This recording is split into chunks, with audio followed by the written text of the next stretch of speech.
standing. Then you're going to run another 400, 2 laps. The other partner's going to be doing max sit-ups. Run another 400. The partner's going to be doing max push-ups. That makes sense. And it's 2 laps each time, right? Yes. And it's going to be 15-minute AMRAP. Obviously, the person running is setting the pace. Okay? Hop on forearm, let's go! Yeah! So, go ahead and pick a partner. Alex is going to run us through the warm. He's over your partner. At least you don't have to flank it. And then you jump back over me. Jump over and then back over so you stay in the same area. You're going to do 30 seconds of burpees, then you're going to do 30 seconds mountain climbers. Okay, then you're going to do 30 seconds air squats. Holding hands. Aww.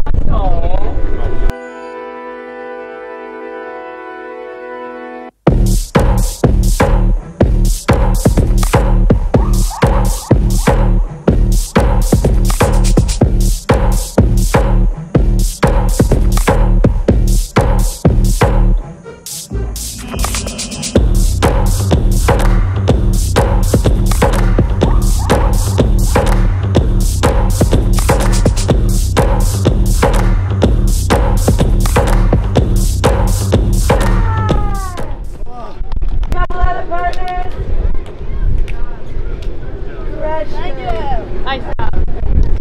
Where's Alan? We're here. 2, 3, 2, 1.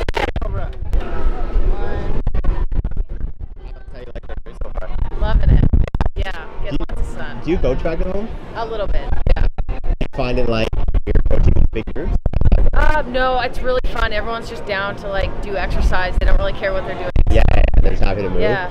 What classes have you been coaching? I coached a couple of the bodyweight ones and then a couple of boot camp. What are your plans for this year? Like this year, so I think Meredith and I might try to find a team to go on. Nice.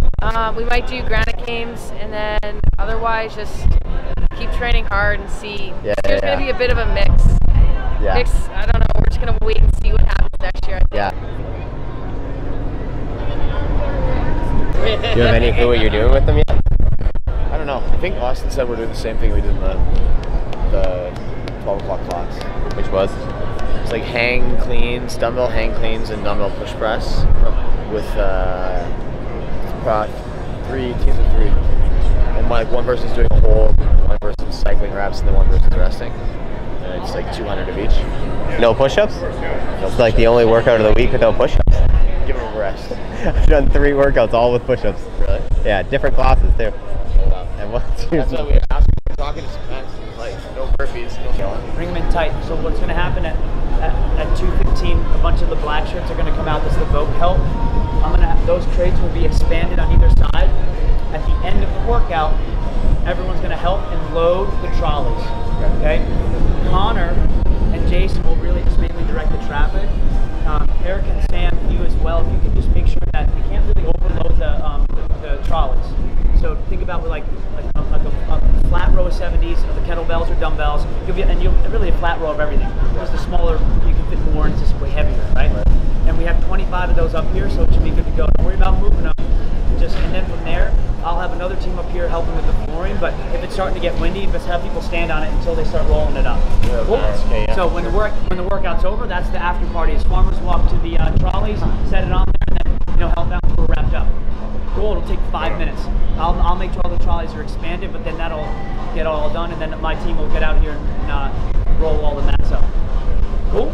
You know what the workout is, right? Yeah, same one for 12, right? Yes. Same exact workout. And the myth, the fucking hairy-chested animal. How many cups of coffee? A lot. Not enough sleep. I think he is. Mike's not quite working, so we're going to yell a little bit. You guys are all probably here to see me. I told you. Well, we're going to get you guys warmed up. You want to go over the workout first or the warm-up first? We'll talk about the workout first. So, workout's going to be the same one we did at noon today. So it's going to be teams of 3. You're going to have one partner working, one partner's going to do a hold, and one partner resting all the time. And it's all going to be, reps are all done with dumbbells. The holds are just going to be a 1-arm kettlebell hold in the rack. And then the reps is 200 hang cleans and 200 push press. So So we'll go over the movements a little bit more once we get there, and we'll demo it quick. But that's really quickly. It's just 200 reps, hang cleans, push press. All the hang cleans done first before you go into push presses. And then yeah, the other partner's gonna be holding, and one person gets to catch their breath. Cool? Cool. Super easy. So here's how we're gonna warm up for it. Who's done their level 1? Here you go.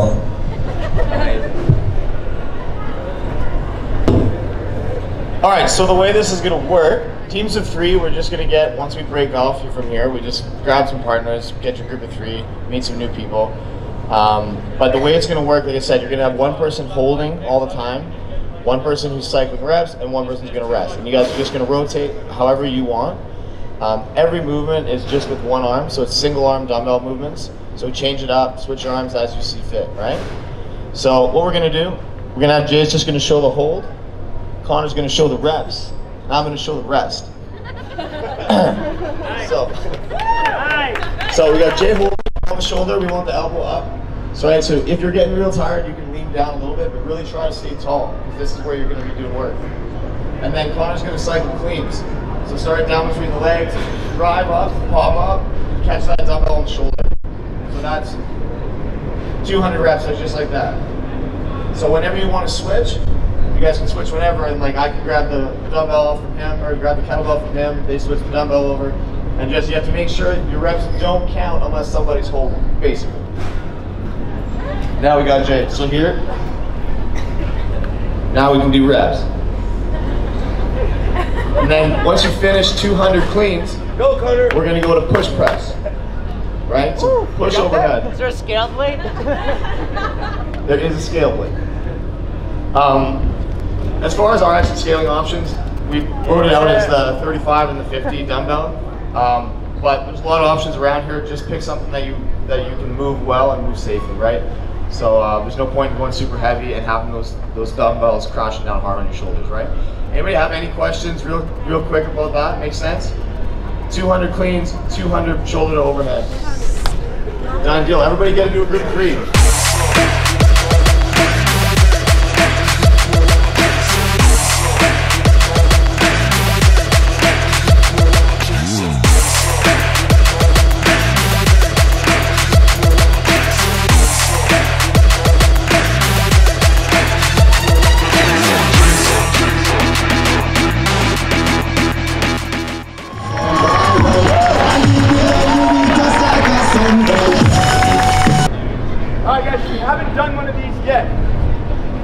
Back when I served in the Navy, after we did a really good beat-down session, it was Booyah the instructor.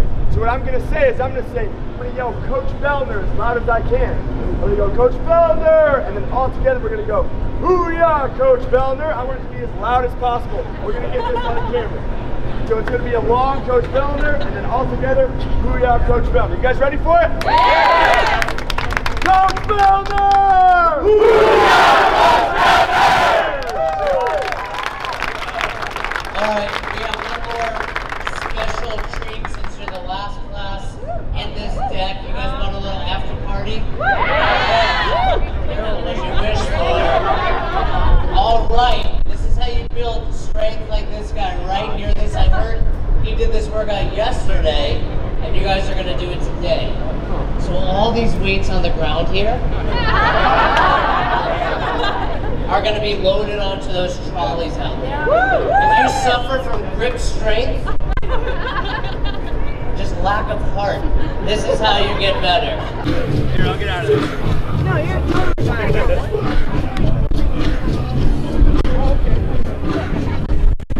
Almost like, that's why you wanted me to help you get up there. I'm like, no, I'm not going to help you do that. Alright, ready? 3, 2, 1, go!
Morning. Morning, brother. When did you get up this morning? 3:30. Yeah, 3. Why? God, head up. You had to make sure all the equipment from the boat gets on pallets to get off the boat right now. They're unloading it right now. Hopefully it's not falling off the pallets. The things you don't think about when you think about, oh hey, let's put 90 machines, 4 million tons of dumbbells and sandbag on a boat. Who puts it on and off? We do. Why doesn't the crew do it? Why can't you make them do it? Well, what I've learned, which is a lot about the cruise industry, when I went from 0 to I feel like I'm a cruise aficionado now, but so they help, but one, they don't give a shit about what we're doing. Yeah. So you gotta like tell, like it's not, they don't care. Yeah. They're very like, they have like 4 hours they can work. Yeah. Right? So they're like, all right, we have 4 hours, and like it's one of those things where like if you just kind of stop halfway through a job, well, it's got to get done. Yeah. So, but I was talking to someone this morning. I was like, what if we just unload these pallets? I mean, they just got to get off the boat. Yeah, it's true. Someone's gonna do it. Yeah. So that's how you really learn who's who's really in charge. Uh-huh. Because there'll be another cruise boarding by noon. Mm-hmm. Right. Like this never stops. So they'll take everything off, put everything back on. But I would say the hardest part of the cruise for us was a lot of like the logistics stuff. But the classes, all of that was unbelievable. I was blown away. I mean, there were like 300 people in class. I mean, we had 1,000 people working out on the boat. It was mind-blowing. So, I mean, the stuff that hopefully no one saw was the hardest part, which is kind of what you want, right? You like, most people don't know or want to know what's behind the scenes. So that's something that will get better over time. But I think in looking back, I think people liked the cruise. I think people liked it, which means there's something there. We'll probably do it again. But I'm not going to be packing pallets next time. What was the like impetus to start it? Why did you guys start it? We had an investor come up and had an idea of like, you know, this fitness cruise and wanted to kind of like really kind of focus on the CrossFit community, and I was just simply approached to be an athlete on the boat, like we have many athletes on the boat. And I said to the guy, I was like, I think the idea is good, but I think that the only way you execute this is with someone like me that can manage large groups, lots of logistics, and flow.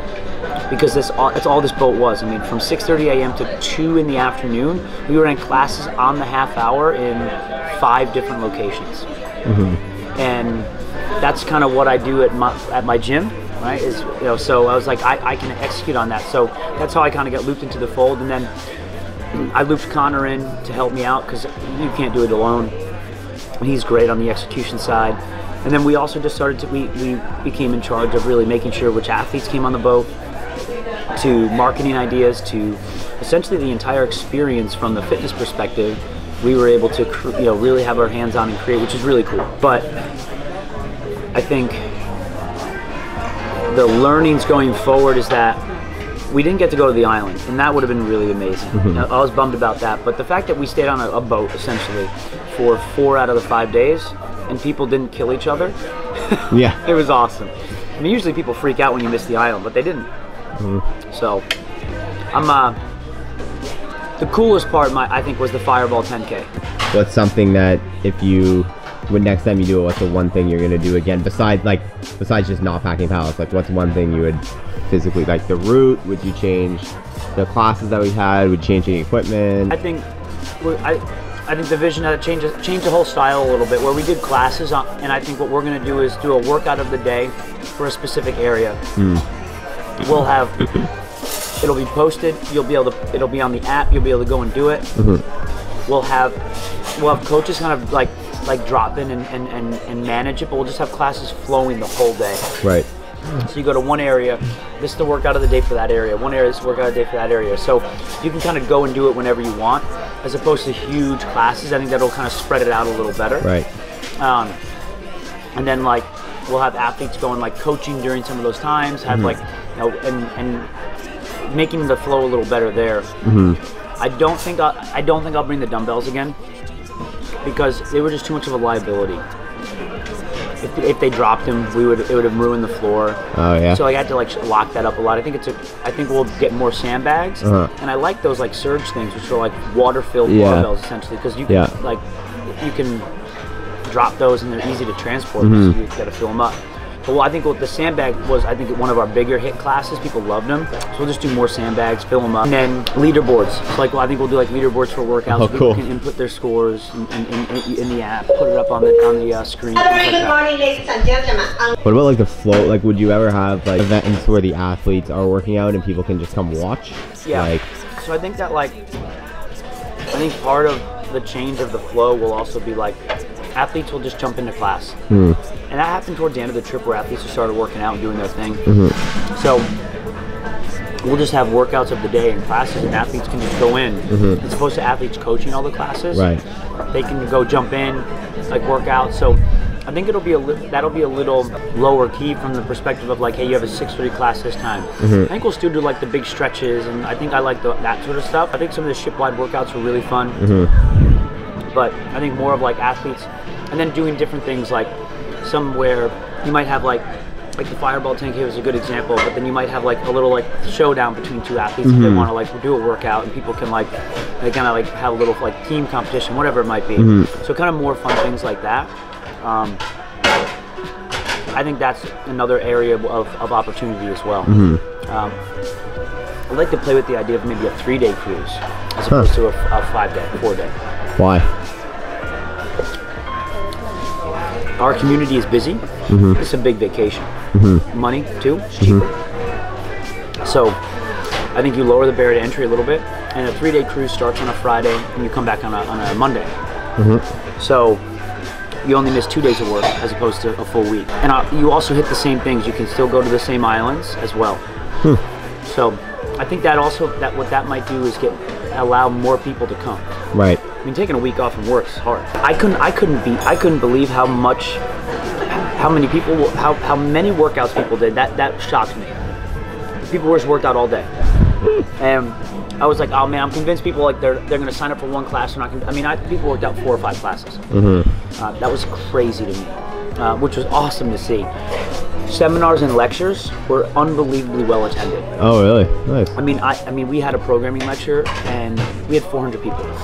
Wow. Yeah, and people said they really enjoyed it and loved it. So More we'll lectures. do more seminars, more like educational pieces. So like leveraging our coaches. leveraging our athletes and areas of expertise, because those were super well attended, and like giving a little more time, a little more pomp and circumstance to those things as well. And I think it's cool because you're on vacation, but people want to learn and grow. So, and I wasn't sure. I was like, do people want to learn, or they just want to like party? I think they just want it all. Yeah. And the good thing is when you're on a boat for 3 to 5 days, you can do that. So, I think those are some of the learnings. I'll let it decompress for a couple of days and write it all down. But I think we have a brand. I think we have something that people like, and I know people think it's cool because I posted a picture of the Fireball tank on my Instagram and it has 3,000 likes already. And for my punk ass, that's a lot of likes on an Instagram picture. So clearly people like it. So I think we're onto something. Put a bunch of fit athletes on the boat and work out and drink with them. What was like a day in your life when you were on here? Give me like the biggest day of your life on here. Oh man. Walk me through the whole thing. Okay, so the first class, I'll just pick like in the middle of the week. So first class started at 6:30, so up at 5:30, shower, get ready to rock and roll, and then just go prep all the areas. So like I would get up, make sure all the gym areas, so the dumbbell area, the stretching area was good to go, make sure the mics and the iPad was good, make sure the coaches show up. Paul Tremblay struggled one morning to get in. And then essentially just be like a secondary or tertiary coach for whoever the main athletes were, help out management of the group, music, flow. And then we would run classes on the half hour. So I would just push through until about 2 o'clock, going to every single class, making sure we were good. Because starting classes, making sure the programming was good, tweaking programming if we needed to. I would then bounce to sort of the behind the scenes meetings. We had to do a whole offloading plan of how to get the gear from the 12th floor down to the first floor, manpower. You know, you have to talk to housekeeping, you have to talk to the deckhands, you have to talk to the captain, you have to talk to the 17 different departments. I managed all those meetings as well. So I would kind of bounce in and out from there. I would sneak a workout in.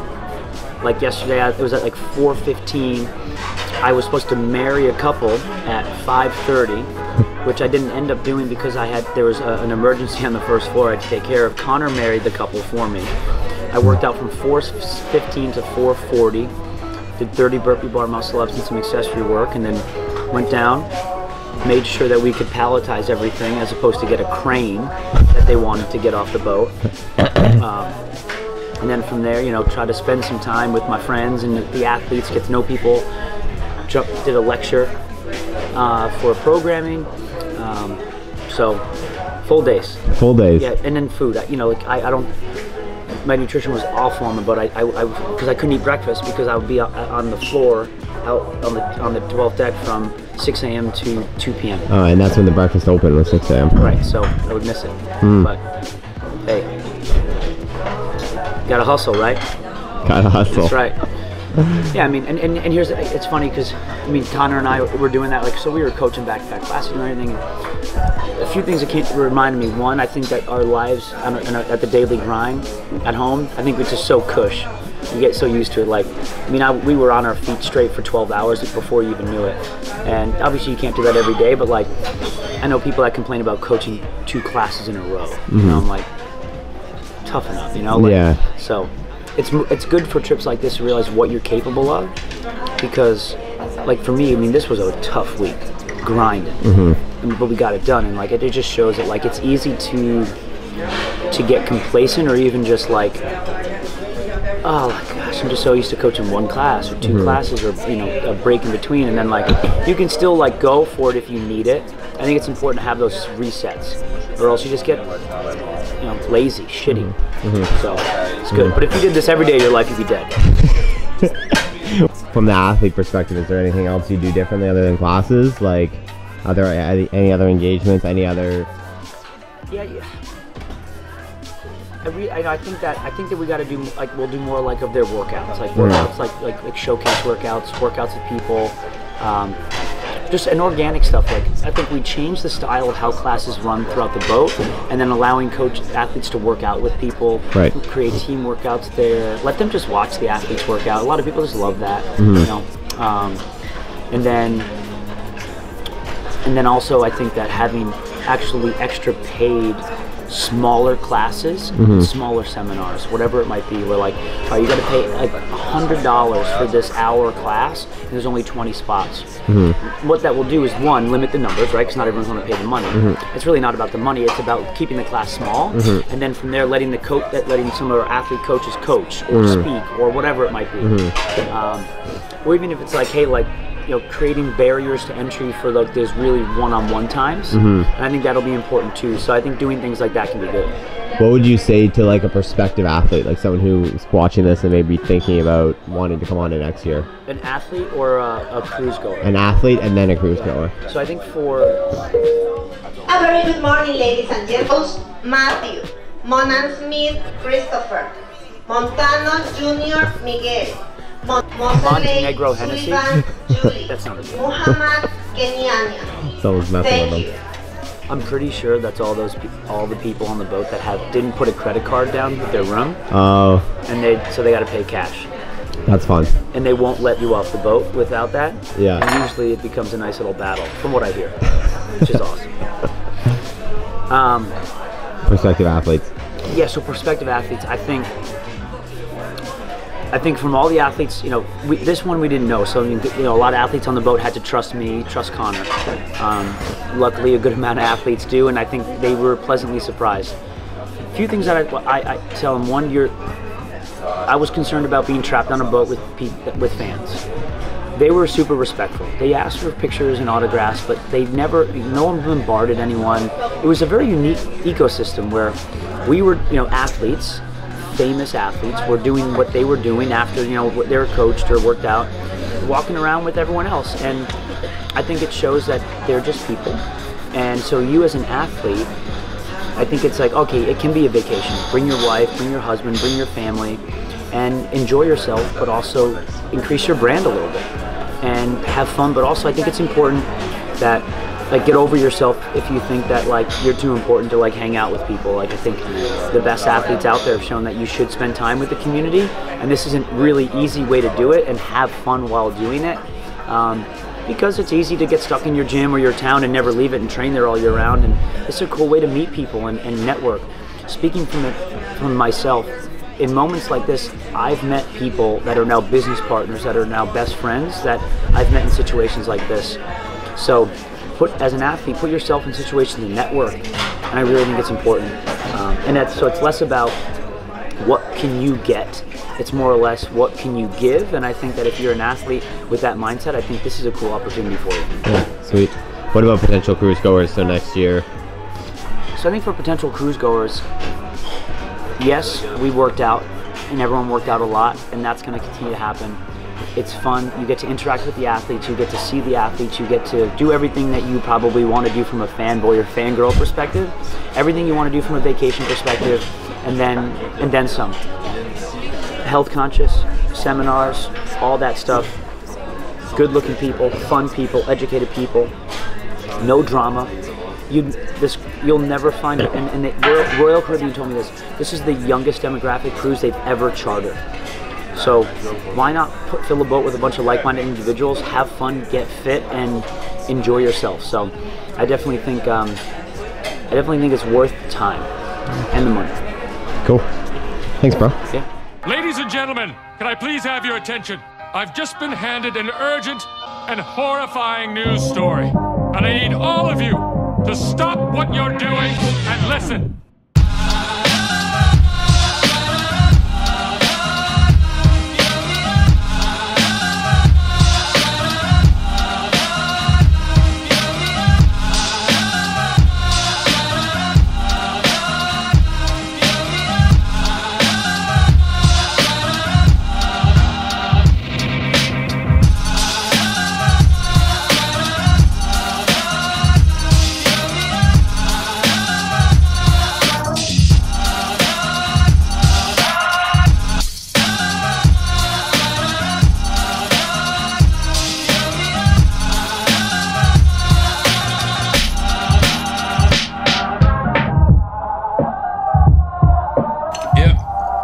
Bits of real panther, so you know it's good.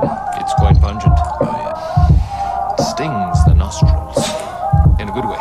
Yeah. Brian, I'm gonna be honest with you. That smells like pure gasoline. 60% of the time, it works every time. That doesn't make sense.